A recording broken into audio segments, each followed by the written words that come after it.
This is a time of year where it's all about comfort meals. And I don't know about you, but I love a comfort meal. Man, one that's going to make you feel like you need to wrap up and go back to bed, if you get what I mean. Tonight, I'm going to show you how to make a delicious Southern style smothered pork chop with onion gravy. Let's get it.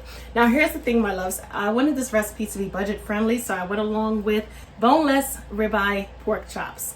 When it comes down to the boneless pork chops, you're going to get way more in the pack for less. So that's always a good thing. Now, if you want to rock out with the bone in, of course, this recipe is going to be universal. You could definitely use bone in pork chops as well. First thing we're going to do with our chops is introduce a small drizzle of oil, because we're going to season them up really, really good. And in order to get that seasoning spread onto the protein easily, you got to add some oil. It makes it a lot easier. If you've never tried it, try it this way and you're going to see the difference. Going to add that oil to both sides. Our pork chops tonight are about 1.5 inches thick. So that's a good thing. All right, nice and meaty. Now here's the thing. We're going to be seasoning up our chops because we want the ultimate flavor. So we're going to season it in a way in order to achieve that. First thing I want to add to my little ramekin is salt. This is kosher salt, just in case you're wondering. Regular salt works well as well. We're going to add some garlic powder, onion powder, ground black pepper, paprika, not smoked but regular, chicken bouillon, a little hint of that is always good, and my all-purpose chicken seasoning. Even though it says chicken, it has no chicken properties in here. It's just really good in all proteins.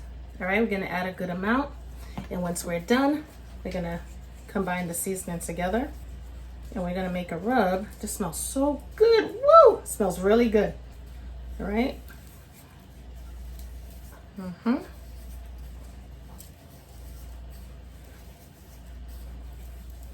Gonna take our hands, we're gonna massage the seasoning into the pork chops, of course.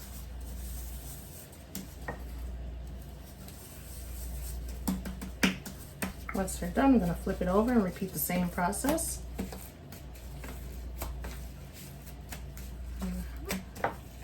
We want to make sure these chops have ample flavor. We're not going to over salt. Ample flavor does not mean over salting, at least when it comes to my cooking, okay? It may seem like we're adding a lot of seasoning, but I like to add seasonings that have tons of flavor, but minimal salt. Gonna pat and tap that seasoning on into the pork chops. This is a big piece. This might be 2 inches, to be honest with you. Not 1.5, maybe 2 inches. Get that seasoning locked in. Let's get the sides of the pork chop as well. All right, when we're eating, we want to enjoy delicious flavor. All right, we're gonna grab our bag with some all-purpose flour, because we want to dredge our pork chops, but we're not going to dredge it with a heavy type of coating. We're going to dredge it enough so therefore it has that nice coating, nice color by the time it's finished cooking, and it's going to all come together. The all-purpose flour that you see before you has no flavor, no seasoning, okay? So the same seasonings that we used earlier have a separate ramekin. It's the garlic powder, the onion powder, the salt, ground black pepper, the CWT all-purpose seasoning, along with our chicken bouillon. We're just going to do the same thing, mix that on up, and we're going to add it to our all-purpose flour. Give it a good shake. Add our pork chops to the bag.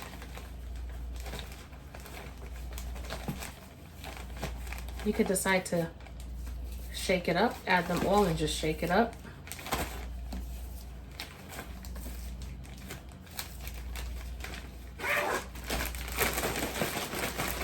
Make sure everything is perfectly coated.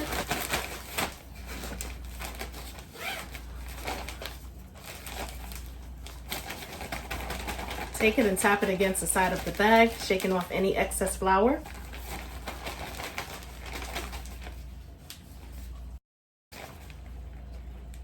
We have our cast iron skillet ready, nice and hot.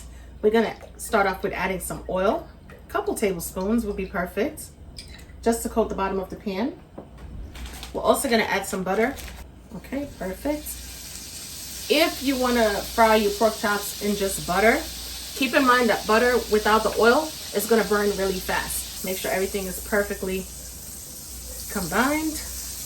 And once we're done with that, we're going to place our chops into the pan. Allow as much surface contact as possible. Lay it nice and flat. We want a nice sear on our pork chops. However, we don't want to overcook the pork chops. That's another thing, right? When it comes to boneless pork chops, they're really easy to dry out.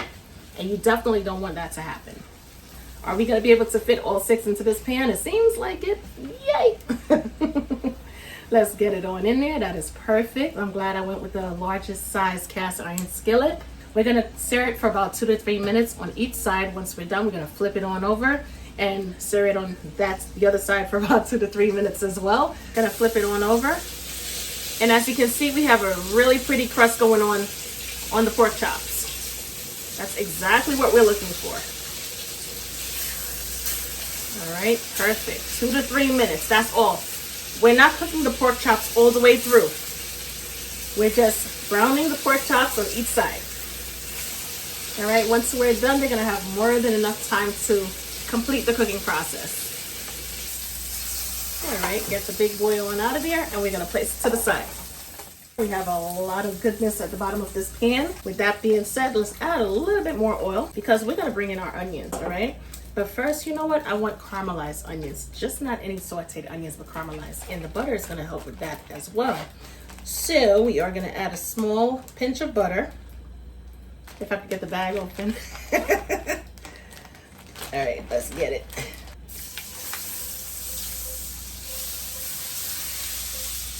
All right, butter is nice and melted. And no, I don't keep butter in a bag. That's just butter that was left over from a previous video, and it didn't have that little paper wrapped around it. So I was like, you know what? Just put it in a Ziploc bag. Plus, it was late at night too. Please. Let's add the onions. These are yellow onions. If you want to use Vidalia onions for this recipe, you definitely can. All right. Spread the onions out into the pan. Lower the flame just a bit so you can maintain that control.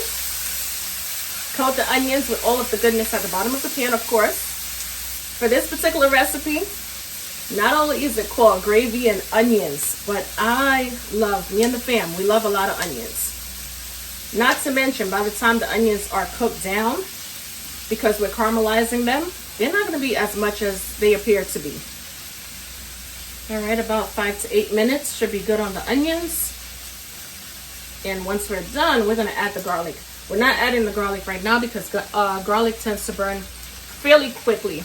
So it's better to add the onions first, work with the onions, get them to where you need them to be, and then you add the garlic. And I think it's fair enough to say our onions are beautifully caramelized. All right, as promised, let's add our finely chopped garlic.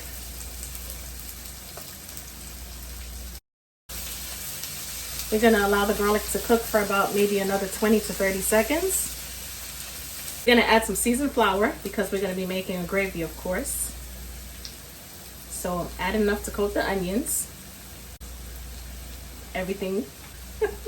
Gonna add all of the flour, why not, right? And that's the same flour that we use when it came down to dredging our pork chops. We're gonna make sure we cook the flour, because if there's one thing I hate about a delicious or supposedly delicious gravy, it's to taste flour. That's a turn off. That is not cool. So allow the flour to cook for about 20 to 30 seconds. We're gonna add our broth. The broth may look a little different. That's because it's chicken bouillon and water. I prefer the chicken bouillon and water. However, if you're gonna do the chicken and bouillon, or should I say the bouillon and water trick, don't add a lot of bouillon. Bouillon is highly salted. It has a high sodium level. So don't add a lot of bouillon to your water. We're gonna allow this to come to a slow simmer. But in the meanwhile, let's add our fresh thyme. If you don't have fresh thyme, you definitely could use dry thyme. That would work out perfectly fine as well. Gonna add some Worcestershire sauce. Get that Worcestershire in there. It's gonna build a complexity of flavors, which is perfect. You're gonna have sweet, sour, and savory as well. Let's add some browning sauce. If you have Kitchen Bouquet, Grace brand, it doesn't matter. Just add a little browning sauce because you want that rich colored gravy. Add a little bit of the all-purpose seasoning. Kick things up a notch. At this time, we're gonna allow our gravy to come to a slow simmer. It's about that time. Our gravy has definitely started to thicken up. All right, so with that being said, I'm looking for a creamy, luscious type gravy, not just any gravy, okay? We're gonna add some heavy cream. About a quarter cup is perfect. If you want to add a little bit more, you definitely can. Stir it on in. All right, we're gonna lower the flame, of course. And at this point in time, we are gonna introduce our pork chops back to the pan.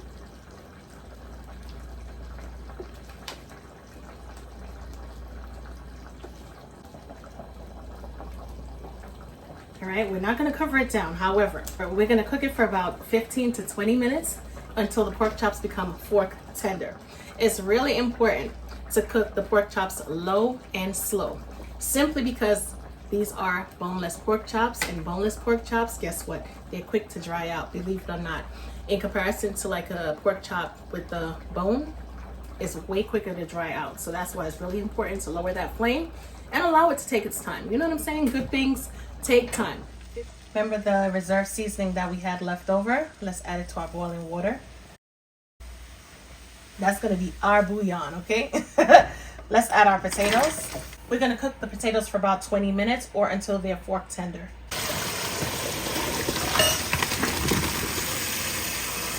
I'm not gonna add any cold water to stop the cooking process because that's not needed or necessary whatsoever.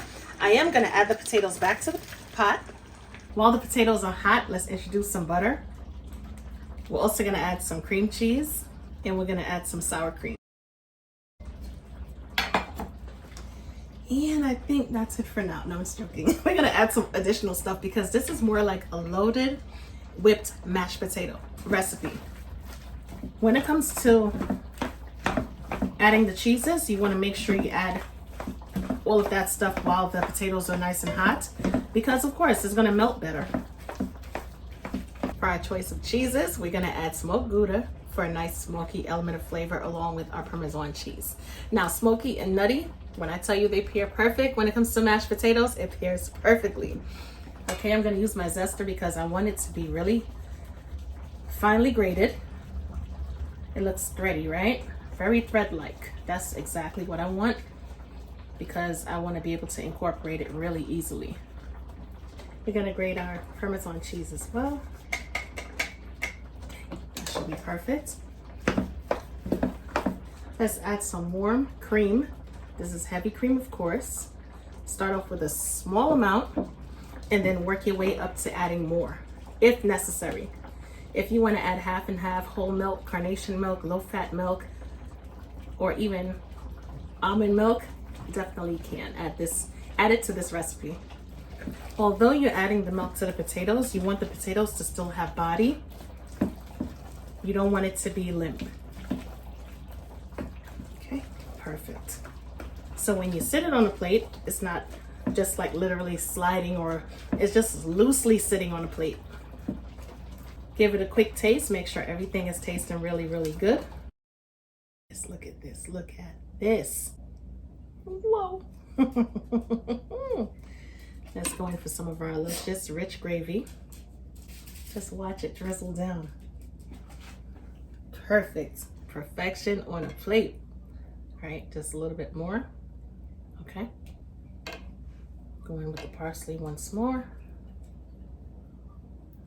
So I want to show you what it looks like on the inside. Perfectly cooked all the way through.